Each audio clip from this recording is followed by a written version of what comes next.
शिवसेना भवन सोलापूर येथील आमच्या कार्यालयावरती काही वेळापूर्वी काँग्रेसचे पदाधिकारी सोहेल शेख याने जबरदस्ती आत घुसून गोंधळ घालून दहशत माजवण्याचा प्रयत्न केला। वास्तविक पाहता त्या खासदार प्रणिती शिंदे यांचे ते समर्थक आहेत आणि या अगोदर देखील खोटा गुन्हा दाखल करण्याचा त्यांनी प्रयत्न केला होता।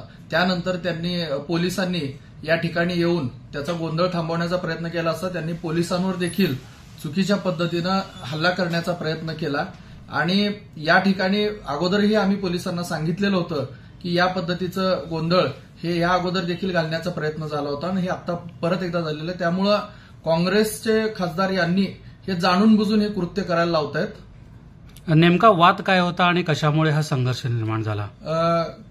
काही वर्षापासून या ठिकाणी अतिक्रमण होतं, जे सोहेल शेख यांचं हॉटेल होतं त्याचं रितसर महानगरपालिकेने त्यांना नोटीस देऊन कायदेशीररित्या आणि या ठिकाणच्या जागेच्या मालकांच्या परवानगीने त्याचं अतिक्रमण हे काढण्यात आलं होतं। या घटनेला 2 महिने झालेले असताना त्याच्या अगोदर देखील खोटा गुन्हा दाखल करणे, दमदाटी करणे हा त्याचा प्रकारच होता आणि काढल्याच्या नंतर 2 महिन्यांनी येथे येऊन आज गोंधळ घालण्याचा प्रयत्न केला आणि या ठिकाणी पोलिसांना देखील त्यांनी मी काँग्रेसचा कार्यकर्ता आहे, एकेकांना बघून घेऊन अशा पद्धतीची दमदाटी करून हा गोंधळ घातलेला आहे।